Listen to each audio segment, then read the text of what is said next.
مشاهدونا في كل مكان، نشرة الأخبار نقدمها لكم من تلفزيون دولة إرتيان، نستهلها كالعادة بأهم وأبرز العناوين.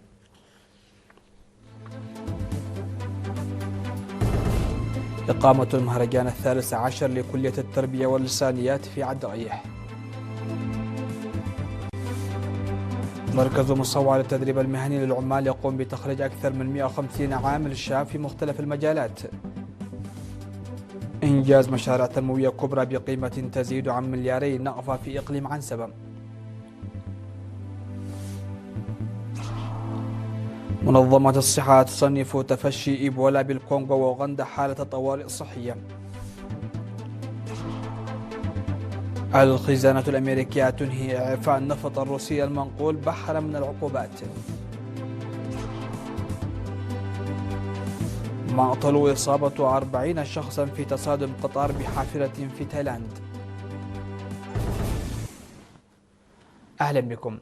أقيم المهرجان السنوي الثالث عشر لكلية التربية واللسانيات في عدائيح في 16 من مايو تحت شعار صمودنا ضماننا. وصرح مدير شؤون الطلاب الأستاذ داوود هبتسلاسي بأن المهرجان يمثل تتويجا للمسابقات التي ظلت تقام على مدار العام، وأن أهميته بالغة لما يرسخه من روح المنافسة والمحبة والتعاون بين الطلاب. وتضمنت المسابقة التي ركزت على المجالات الأكاديمية والتاريخية والثقافية والرياضية أوراقا بحثية وعروض أزياء ومسابقات تحليلية، وكذلك معارض صور فوتوغرافية. وقال مسؤول اتحاد الشباب والطلاب في الكلية الشاب كوبل تخلم إن المسابقات التي تقام بين الطلاب بشكل فردي وجماعي تعد منصة لاختبار مهاراتهم وإبداعاتهم وتحفيزها. وأكد ممثل عميد الكلية الدكتور برهاني قالتا أن المحتوى المقدم عكس مهارات وقدرات الشباب. وأخيرا تم توزيع الجوائز على الفائزين في الفئات الفردية والجماعية، وحصل طلاب التاريخ على جائزة البطولة. وتضم كلية التربية واللغويات أكثر من 2500 طالب هذا العام.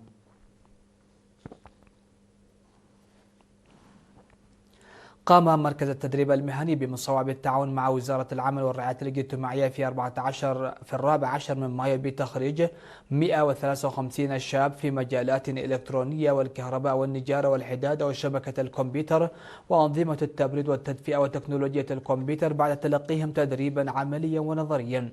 وفي كلمته خلال حفل تخرج الدفعة 11 قال نائب مدير المركز المهندس أخليل أسمرام إنه على الرغم من أن الكونفدرالية الوطنية للعمال بشكل عام ومركز التدريب المهني بمصوع بشكل خاص اعتادا على استقبال وتدريب عدد قليل من المتدربين المقيمين من مختلف أنحاء البلاد، إلا أنه منذ الدفعة 7 يتم تنفيذ البرنامج بالتعاون مع وزارة العمل والرعاية الاجتماعية، ويتزايد عدد المتدربين مقدما شكره لشركاء العمل على دعمهم لأنشطتهم. وقال المدير العام لقسم العمل بوزارة العمل والرعاية الاجتماعية السيد والديسوس إليسا إن جهود الكونفدرالية الوطنية للعمال لتعزيز القدرة المهنية للعمال تساهم في رحلة ضمان النمو الاقتصادي، مذكرا المتدربين بأنه من المتوقع منهم المساهمة في وظائفهم. وقال السيد تسفاي سيوم مسؤول إدارة التعليم والتدريب التقني والمهني بوزارة التعليم أن التدريب المهني يجري العمل عليه بجدية لأنه محرك للتنمية المستدامة والموثوقة، مشيدا ببرامج الكونفدرالية الوطنية للعمال في هذا الصدد. وفي الختام تم توزيع الجوائز على المتفوقين في دراستهم إلى جانب عرض قدمه المتدربون. وقام مركز التدريب المهني بمصوع بتخريج 1770 شاب، بينهم 545 شابا، وذلك في مجالات الإلكترونيات والكهرباء والنجارة والحدادة وشبكة الكمبيوتر وأنظمة التبريد والتدفئة وتكنولوجيا الكمبيوتر خلال 11 دورة المادية. صرح المدير العام لقسم التنمية العمرانية السيد تخص أسقدون بأنه تم تنفيذ أنشطة تنموية كبرى بقيمة تزيد عن 2 مليار نقفة في إقليم عنسبة خلال السنوات الماضية من الاستقلال. وأضاف أن البرنامج الرامي إلى تحسين معيشة السكان وضمان التوزيع العادل تشمل بناء مؤسسات الخدمات الاجتماعية والسدود وإعداد خطط التنمية الحضرية وإنشاء الطرق وغيرها. وبناء على ذلك تم إنشاء 141 سد بسعة إجمالية تزيد عن 40 مليون متر مكعب من المياه، و191 مؤسسة تعليمية، و41 مرفقا صحيا. كما تم إجراء أعمال مسح على مساحة تزيد عن 26 ألف هكتار، وإنشاء أكثر من 2200 كيلومتر من الطرق الترابية. بالإضافة إلى ذلك تم إنشاء 22 كيلومترا من الطرق المسفلتة داخل مدينة كرن، فضلا عن إنشاء طرق ترابية جيدة تربط جميع المديريات. وأشاد السيد تخستي بمساهمة جميع الجهات الحكومية عموما والمجتمع خصوصا، قائلا إنه تم اكتساب الكفاءات المهنية الضرورية اللازمة للمساعدة في تنفيذ برامج أوسع نطاقا في المستقبل. وفي الختام أوضح المدير العام لقسم التنمية العمرانية السيد تخسي أسقدوم أن البرامج المذكورة أعلاه تم تنفيذها بمتابعة من قبل إدارة التنمية العمرانية، مضيفا أن برامج التنمية التي تم إنجازها أضعاف ذلك. اختتمت الأنشطة الثقافية والرياضية والصحية المدرسية في مديرية كرن التي نظمت على شكل مسابقات على مدى 8 أشهر في 15 من مايو. وصرح مسؤول قسم الثقافة والرياضة والصحة السيد رمضان فيديل بأن البرنامج يندرج ضمن الجهود المبذولة لتنشئة طلاب أكفاء وذوي أخلاق حميدة. وشارك في المسابقات التي أقيمت تحت شعار تخريج طلاب متميزين أكثر من 1968 طالب في الأنشطة الثقافية، و11738 في الأنشطة الرياضية، بمجموع يتجاوز 13700 طالب، بالإضافة إلى أكثر من 100 معلم. وفي الختام تم توزيع الجوائز على أفضل المدارس ومنح شهادات تقدير للجهات الشريكة. وحصلت مدرسة لاسالي على لقب البطولة للعام الدراسي 2025-2026. مشاهدينا، فاصل قصير من ثم نعود لمتابعة الأنباء على الصعيد العالمي.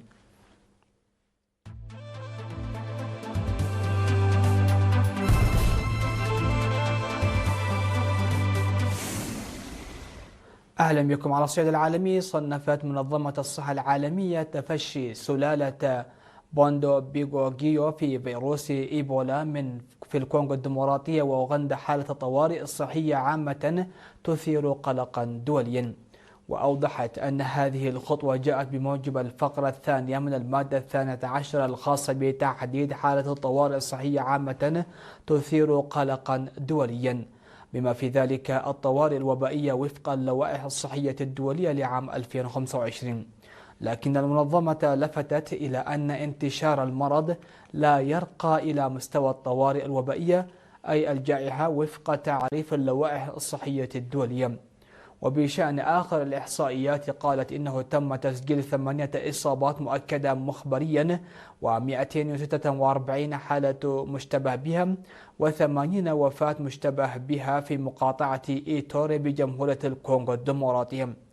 وفي العاصمة الأوغندية كامبالا كشفت أنه تم تسجيل حالتين مؤكدتين مخبريا، بينهما وفاة لأشخاص قادمين من الكونغو الديمقراطية. سمحت إدارة الرئيس الأمريكي دونالد ترامب بانتهاء سريان إعفاء من العقوبات كان قد سمح للدول منها الهند بشراء النفط الروسي المنقول بحرا، وذلك بعد تمديده لمدة شهر بهدف التخفيف من نقص إمدادات النفط وارتفاع الأسعار الناجمين عن إغلاق إيران لمضيق هرمز. وقال وزير الخزانة الأمريكي سكوت بيسنت في وقت سابق إنه لن يجدد الترخيص العام الذي يسمح بشراء النفط الروسي المخزن على ناقلات. وجاء التمديد السابق في إطار إجراءات من إدارة ترامب للسيطرة على أسعار الطاقة العالمية التي ارتفعت بشكل حاد خلال الحرب مع إيران.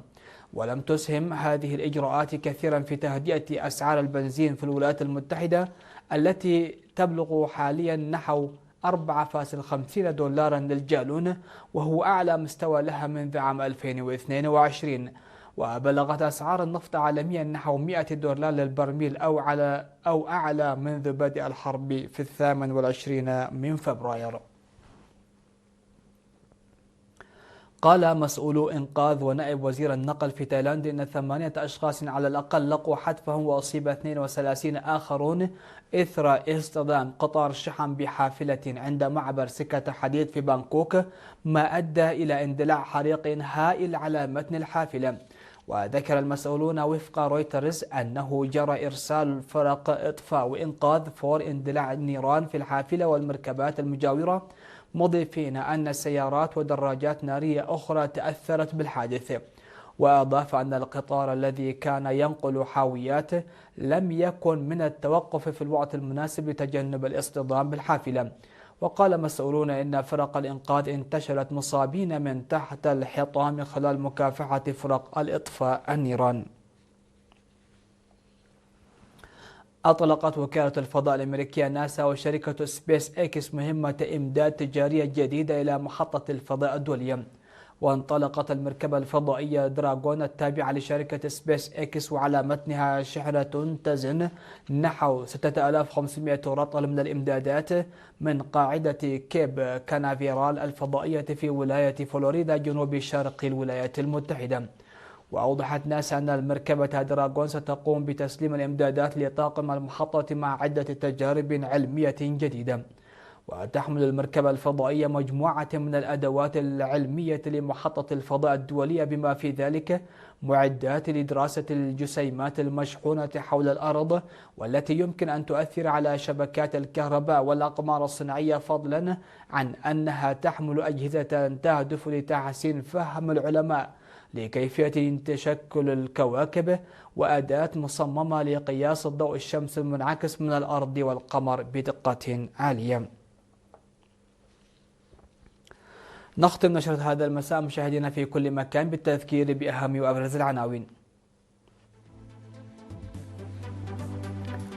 إقامة المهرجان 13 لكلية التربية واللسانيات في عدائيح. مركز مصور التدريب المهني للعمال يقوم بتخريج أكثر من 150 عامل شاب في مختلف المجالات. إنجاز مشاريع تنموية كبرى بقيمة تزيد عن 2 مليار نقفة في إقليم عنسبة.